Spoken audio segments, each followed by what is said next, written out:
Everyone's always talking about homeschoolers and socialization, and many homeschoolers blow it off as no big deal. Homeschoolers are socialized, get over it. But I'm here to tell you there are 5 socialization skills that we should all be working to teach our kids regardless of what schooling method you use.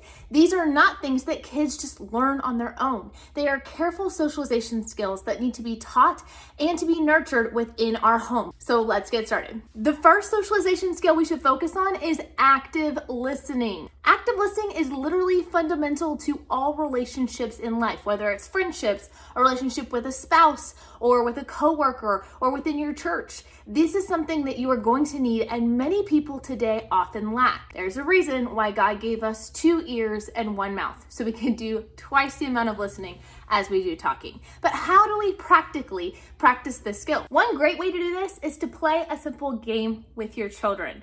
Have them take turns sharing about an experience or maybe a made-up story. Then have the other children in the room summarize what that person said. Another thing that you can do is really helping your kids understand the importance of eye contact, looking at the person that you are listening to. Does this mean we're gonna have perfect eye contact all the time? No, not at all. Are there definitely situations or circumstances such as kids with special needs who may not be able to do this? Absolutely. But for many of us, that is something we are totally able to do. We can give the person our full attention. We can practice this by putting down our phones or putting down what's in front of us and giving our kids our focused attention.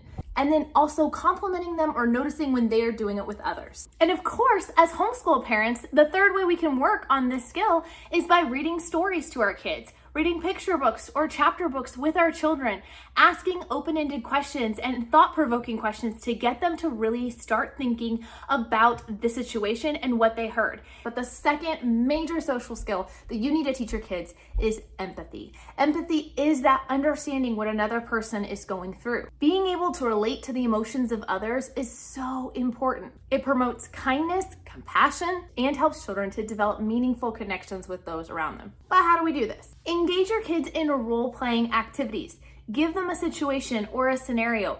Have them act that out. And think about the different characters and what they would be thinking or what they would be feeling in that moment. And again, giving them more opportunity to be able to practice what they could possibly do to respond appropriately.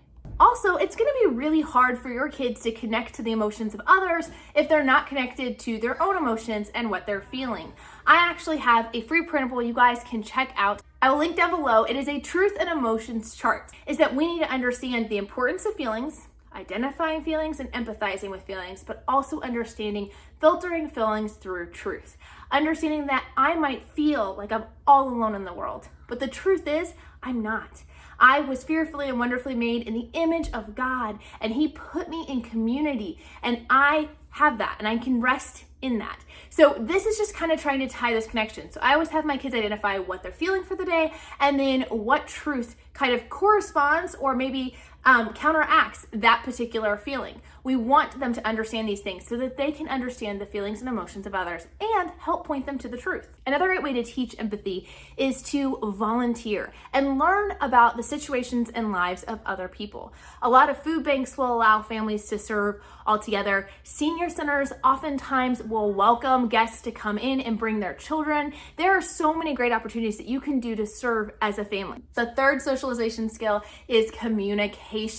This is probably one of the most impactful ones, although these are all important. And this covers verbal and nonverbal communication, as well as the ability to articulate thoughts, needs, and emotions clearly and, catch this, respectfully. But how can you do this? One way to do this is having them share their high and their low from the day at the dinner table, sharing the highest point, the thing that was most exciting, and kind of the lowest, hardest point of the day. This is a great way because some kids are going to find it really easy to communicate the positive things, but are going to struggle more with communicating the negative, or vice versa. It also allows us to be able to address our kids' hearts, open up conversations, and to be able to have an active role in helping problem solve and talk through these situations and how they might be handled better. We have had much success with this, but this is not the only kind of situation that you can practice in your home. Having family discussions, having family meetings where people get to talk and share their thoughts and opinions can be a great way to practice open communication and active listening. Again, going back to role-playing certain social interactions and then giving them an opportunity to practice them in real life is very helpful. Many kids do not have the socialization skill to even be able to go up to the counter and place an order because they're so nervous or they're shy, or they go up there and they look down at the floor or they mumble. They don't know how to introduce themselves to somebody new and give a proper handshake. Does your child know how to ask for directions? Do they know how to call and talk to the doctor and set up an appointment? These are things that you can practice role-playing in the home, and then once your child has practiced it and you kind of prepared them for that situation, you can give them a little push and let them have the opportunity to practice that themselves. My daughter has special needs, lots of medical needs. We see tons of different specialists, and so she has started taking that role on more and more. As we go into the doctor's office, she checks herself in. She answers the doctor's questions. If she gets stuck, I'm right there. It's not at all that I'm leaving her hanging high and dry, but it is more so an opportunity in that for effective daily life communication. Speaking of how do you deal with conflict resolution and teaching your kids good communication skills within that, I highly recommend the Making Peace study by Not Consumed. This is a study you can do all as a family. We have guides for toddlers, pre-K, all the way up to adults, and this can be a great way to study God's word, see what it says, and practice good communication skills. And when it comes to writing, one way that we have loved is being able to write to family members or friends who live far away. Maybe it's a grandparent or an aunt or uncle or a missionary overseas. Having that opportunity to have a written communication back and forth is a very valuable skill for our kids. When our kids were little, on Fridays, we would actually make it a fun Friday, and we would do letters every single Friday. We'd set aside any kind of regular language arts lesson, and we would just focus on writing a good letter. We would work on a rough draft for our letter, and then we would rewrite it. We'd do some kind of art on our letter, and then we would work on addressing, stamping it, and sending it out in the mail. It was always a fun time, and frankly, one I would love to bring back. We just kind of got away from it for some reason. The fourth skill is cooperation or cooperative working. This is working together alongside one another, and most importantly, working alongside people who most likely will disagree with you or want to do things differently. You can work on this in your home by incorporating more team activities. Maybe it's having them be on a formal sports team, but maybe it's just in your home, challenging your kids to build a puzzle all together as a family, or even clean the kitchen. You need to learn that just because someone does it differently doesn't mean they're doing it wrong. And you need to learn how to deal with the conflict that comes up when you're working on team situations. But also make sure that you're on the sidelines to be able to step in and help as needed, to give directions, guidance, and training. Leaving your kids to just kind of duke it out is not really teaching them anything, except for the biggest person or the loudest person always wins. The fifth and final one is self-regulation. This one refers to the ability to control one's own emotions and feelings, impulsive behaviors, and to be able to adapt to new circumstances and situations. This is where your kids are going to work on handling stress, making thoughtful choices, and responding to conflict in calm, constructive manner.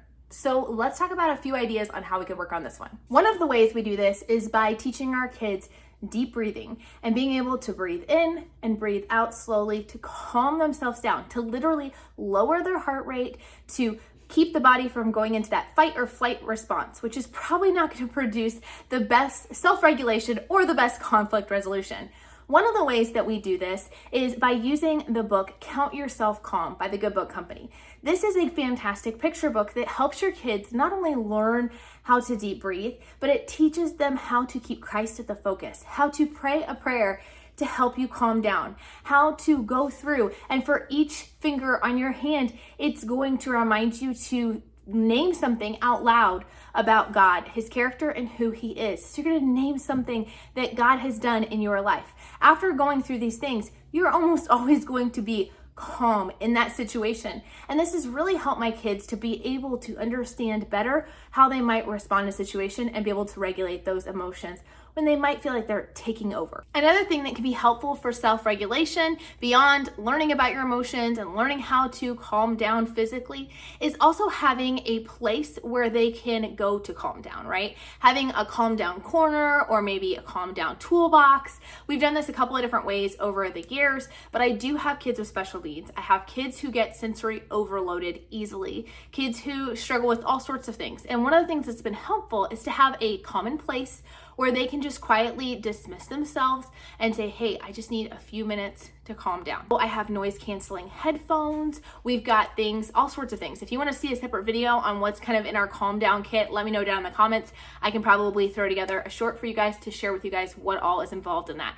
But these are just things that are able to help them just kind of take a minute and ground themselves in reality and understand that we can go back into this with grace in the situation. If you want some ideas of scenarios you could talk through with your kids, be sure to check out Made to Homeschool, online community made by moms for moms. And it is here to help you. In the Made to Homeschool resource library, you can find over 100 different resources, curriculum, articles, videos, printables, but you can also find what would you do cards. These are cards you can go through with your kids, just even at dinner time, and talk through a situation on the card and say, what would you do? It's a great time to have open dialogue and is a great baby step if you need something to kind of kick off those conversations. I'll leave a link down below on where you can find more information about Made to Homeschool. Be sure to check it out. You are sure to love it. And we'll talk to you guys next time. Bye.